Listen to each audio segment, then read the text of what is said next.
दोस्तों, इस कहानी को सुनने के बाद आप खुद महसूस करेंगे कि आपके जीवन में जिज्ञासा जगी हुई है या सोई हुई है। अगर आपकी जिज्ञासा सोई हुई है तो इस कहानी को सुनने के बाद आपकी मन की जिज्ञासा जगने वाली है। इसलिए इस कहानी को आखिर तक ध्यान से जरूर सुनिए।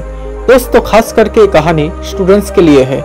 इसके अलावा कोई भी व्यक्ति हो, वो इस कहानी से सीख लेकर के अपने जीवन को एक नई दिशा दे सकता है। तो चलिए बिना वक्त गवाए कहानी को शुरू करते हैं। लेकिन शुरू करने से पहले अगर आप मेरे इस चैनल में नए हो तो प्लीज इस चैनल को सब्सक्राइब करके नोटिफिकेशन बेल आइकन को ऑन कर लेना, ताकि जब भी मैं ऐसा कोई वीडियो बनाऊं तो सबसे पहले आप तक नोटिफिकेशन पहुंच जाए। तो चलिए शुरू करते हैं।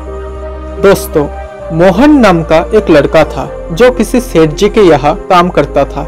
एक दिन उसने अपने सेठ जी से कहा कि सेठ जी, मैं आपका 24 घंटों के लिए नौकर हूँ और आपका मुनीम तो सिर्फ 1-2 घंटे के लिए आकर आपसे 1-2 घंटे इधर उधर की बातें करके चला जाता है, और फिर भी मेरा वेतन सिर्फ 500 रुपए है और मुनीम का 5000 रुपए है। ऊपर से मुनीम के लिए सुविधाएं भी ज्यादा दी हुई है, ऐसा क्यों? तब सेठ जी ने मोहन से कहा कि तुम में और मुनीम में क्या फर्क है, ये जानना चाहते हो तो तुम गोगा बंदर पर जाओ और वहां पर अपना कौन सा स्टीमर आया हुआ है उसकी जांच करके वापस आ जाओ। उसके बाद वो नौकर मतलब मोहन घोगा बंदर गया और बहुत रात को लौटा, और वापस लौटने के बाद उसने सेठ जी से कहा कि सेठ जी, वहां पर अपना एक स्टीमर आया हुआ है। फिर सेठ जी ने उससे पूछा कि उसमें क्या आया हुआ है। फिर मोहन ने कहा कि उसमें क्या आया हुआ है ये तो मुझे पता नहीं है। फिर उसके बाद मोहन फिर से दूसरे दिन घोगा बंदर गया और सामान का पता करके वापस आया, और फिर अपने सेठ जी से कहा कि सेठ जी, बादाम और काली मिर्च आई हुई है। फिर सेठ जी ने मोहन से पूछा और क्या क्या आया हुआ है। उसके बाद मोहन फिर पूछने गया और फिर आकर सेठ जी से बोला कि सेठ जी, उस स्टीमर में काली मिर्च, बादाम और लौंग आया हुआ है। फिर सेठ जी ने मोहन से पूछा कि ये किसने बताया। फिर मोहन ने अपने सेठ जी से बोला, ये तो मुझे एक आदमी ने बोला है। फिर सेठ जी ने मोहन से पूछा कि अच्छा, वो आदमी कौन था? जवाबदार मुख्य आदमी था या साधारण आदमी था? फिर मोहन ने सेठ जी से कहा कि ये तो मुझे पता नहीं है कि वो साधारण आदमी था या मुख्य आदमी था। फिर सेठ जी ने मोहन से कहा कि जाओ और मुख्य आदमी से पूछो कि कौन कौन सी चीजें आई हुई है और कितनी कितनी क्वांटिटी में आई हुई है। अब मोहन फिर से गया और सामान और उसकी मात्रा की जानकारी लेकर सेठ के पास वापस आया। फिर उसके बाद सेठ जी ने मोहन से पूछा कि ये सभी चीजें किस प्राइस में बाजार में आई हुई है और इस समय बाजार में क्या प्राइस चल रहा है, क्या तुमने ये पूछा? फिर मोहन ने कहा कि ये तो मैंने पूछा ही नहीं। फिर सेठ जी ने मोहन से कहा, अरे मूर्ख बेवकूफ इंसान, ऐसा करते करते तो महीना बीत जाएगा। फिर उसके बाद सेठ जी ने अपने अकाउंटेंट मुनीम को बुलाया और उससे कहा कि घोगा बंदर जाकर आओ। फिर वो मुनीम 2 घंटे के अंदर घोगा बंदर जाकर वापस लौट आया और अपने सेठ जी से बोला कि सेठ जी, इतनी क्वांटिटी में बादाम आया हुआ है, इतनी क्वांटिटी में काली मिर्च आई हुई है और इतनी क्वांटिटी में लौंग भी आई हुई है। और उस मुनीम ने सेठ जी को बताया कि सेठ जी, हमारा स्टीमर बहुत ही जल्दी आया हुआ है और दूसरे स्टीमर 1-2 दिन के बाद आएगा, तो बाजार की प्राइस में मंदी आ जाएगी। अभी बाजार में माल की कमी है, अगर हम अपना माल खींच कर चुपके से बेच देंगे तो हमें बहुत मुनाफा होगा।